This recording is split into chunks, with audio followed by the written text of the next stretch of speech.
Halo semua, kita bertemu di Line Project. Kali ini kita akan mereview salah satu produk dari Xiaomi, yaitu Poco X3 NFC. Apakah masih worth it di tahun 2022? Smartphone dengan brand Poco dari Xiaomi datang sebagai flagship killer. Melalui Poco X3 NFC, mereka masuk ke segmen yang lebih terjangkau dan digadang-gadang menjadi main and killer. Klaim main and killer pantas diberikan kepada Poco X3 NFC dengan dibanderol, terakhir kita lihat cek di marketplace, di bawah 3 jutaan untuk versi RAM 6 per 64 GB dan RAM 8 per 128 GB. Membuat smartphone ini sulit untuk ditolak, rasanya wajib untuk dipertimbangkan untuk kalian yang punya budget 2,5 hingga 3 jutaan. Banyak sekali komponen yang disematkan pada Poco X3 NFC ini. Di sisi bawah menampung port USB Type-C, mikrofon, speaker, dan jack audio 3,5. Kalian bisa menancapkan earphone langsung ke jack audio. Sementara di atas terdapat Air Blaster dan Airpiece yang juga berfungsi sebagai speaker. Poco X3 NFC dibekali 2 speaker. Speaker yang mengeluarkan suara yang nyaring dan cukup baik, begitupun dengan unsur bass, tetapi tidak begitu dominan untuk treble-nya. Di sisi kiri ada slot SIM card, yang berarti kalian harus memilih mau menancapkan 2 kartu nano SIM atau 1 nano SIM dan 1 micro SD untuk menambah kapasitas penyimpanan. Kemudian pada sisi samping kanan kita bisa lihat ada tombol volume dan tombol power. Tombol power ini juga berfungsi sebagai fingerprint. Secara umum, Poco X3 NFC adalah smartphone yang terasa solid ketika berada dalam genggaman. Ini bukan smartphone yang besar, tetapi terasa lebar. Dan tidak bisa dibilang ramping atau ringan. Nilai plus lain adalah sertifikat IP53 untuk melindungi debu dan ketahanan terhadap percikan air.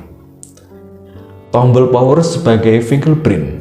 Usaha Poco menyatukan fungsi antara tombol power dan fingerprint. Langkah ini dilakukan untuk menekan biaya produksi yang pada akhirnya akan berdampak pada harga jualnya yang rendah dan sesuai target segmen pasar menengah.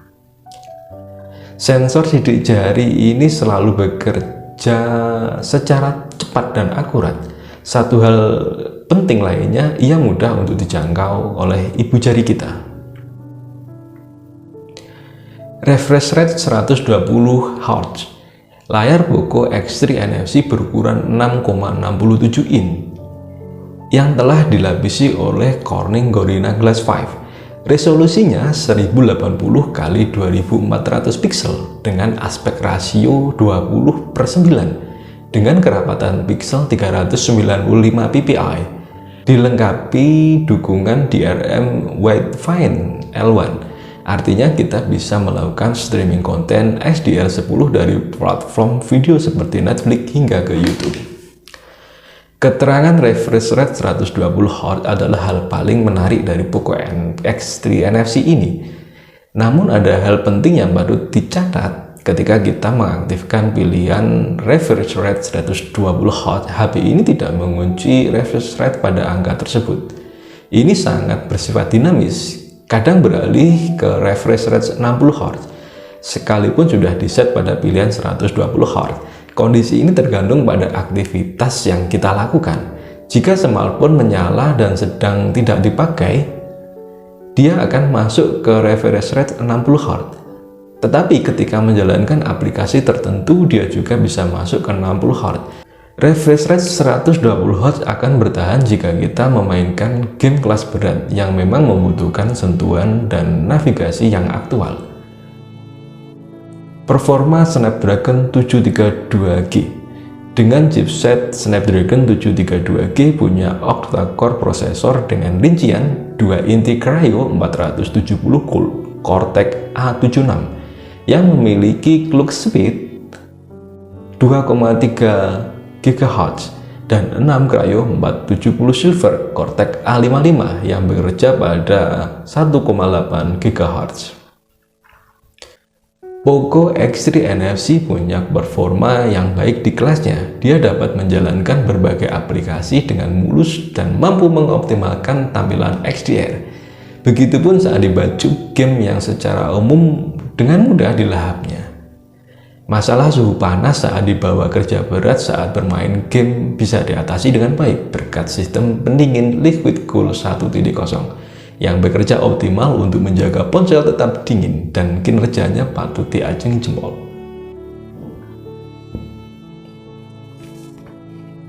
MIUI 12. Poco X3 NFC datang dengan antarmuka MIUI 12 yang berdasarkan pada Android 10. Antarmuka ini memakai animasi yang sudah disempurnakan, floating windows atau fitur yang membuat kita bisa membuka aplikasi dengan tampilan mengambang. Lalu kontrol center baru. MIUI tidak mengalami pembaruan besar dibandingkan dengan MIUI 11. Ia hanya mengalami sejumlah penyegaran. Secara default, MIUI 12 otomatis akan melakukan kategorisasi fungsi aplikasi. Di sana ada kategori communication, entertainment, fotografi, tools, news, dan business. Kita bisa mengedit kategori ini atau bahkan menonaktifkannya sama sekali. Untuk fitur multitasking tidak banyak berubah. MIUI 12 menampilkan semua aplikasi yang sedang berjalan di latar belakang dengan dua kolom. Jika melakukan klik dan tahan sesuai aplikasi, di sana tersedia beberapa fitur yang cukup mumpuni. Mulai dari split screen untuk membuka dua aplikasi sekaligus atau floating windows untuk membuka aplikasi yang mengambang. Kita hanya bisa membuka satu aplikasi yang mengambang dalam satu waktu. Mode gelap juga sudah ada di sini, sangat membantu untuk di malam hari agar mata tidak menerima cahaya terlalu berlebihan. Selebihnya kita dapat beradaptasi cukup cepat dengan memakai MIUI. Demikian dengan iklan MIUI yang mau tak mau kita harus beradaptasi jika memakai smartphone dari keluarga Xiaomi. Iklan bisa muncul di sejumlah tempat termasuk ketika kita membuka aplikasi bawaan Xiaomi. Modul kamera Poco X3 NFC memiliki 5 lubang yang diset dalam bentuk X. Pada baris atas ada LED flash dan kamera utama. Lalu di tengah ada kamera ultrawide. Sementara baris bawah memiliki kamera makro dan sensor kedalaman. Yang paling digadang-gadang oleh Poco X3 NFC ini adalah pada unit kamera ini, karena kamera utamanya memakai Sony IMX682 beresolusi 64 megapiksel dengan lensa f/1.9. Yang kedua adalah kamera 13 megapiksel. Lalu ada kamera makro 2 megapiksel yang sayangnya tidak memiliki fokus otomatis. Kemudian di bagian depan ada kamera 20 megapiksel dengan lensa f/2.2. Aplikasi kamera pada MIUI menampilkan antarmuka yang cukup mudah dipahami ketika kita berganti mode mulai dari Pro, Video, Foto, Portrait, dan More. Kamera ini bagus untuk dipakai saat kondisi cahaya yang cukup. Diajak foto siang hari jauh lebih bagus. Untuk low light pun sebenarnya tidak bisa disebut buruk, asalkan kita mengaktifkan night mode. Detailnya cukup baik, kontrasnya tinggi tetapi agak warm, hasilnya cukup memuaskan. Memakai mode 64 megapiksel akan membuat kita harus menahan perekaman foto dalam beberapa detik agar foto resolusi tinggi dapat terekam dengan baik. Ukuran file foto mode ini bisa mencapai 30 MB. Secara kualitas ini tidak jauh beda dengan foto yang diambil secara default. Sensor kedalaman 2 megapiksel di kamera belakang dapat menghasilkan gambar portrait yang baik. Pemisahan antara objek dan latar belakang cukup alami walaupun bukan yang terbaik, tetapi ini sudah lebih dari cukup. Night mode pada Poco X3 NFC meredam noise yang lumayan saat kita memotret di malam hari. Night mode disarankan untuk dipakai foto saat matahari sudah terbenam. Foto yang dihasilkan dari kamera selfie 20 megapiksel dapat menyajikan detail yang cukup baik. Warnanya keluar, kontrasnya juga luar biasa.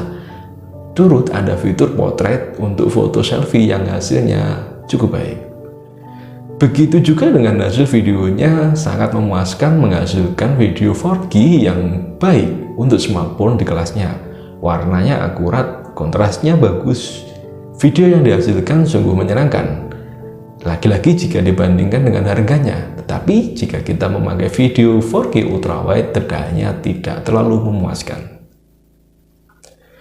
Fitur AIS atau Electronic Image Stabilization ada untuk kamera utama dan ultrawide.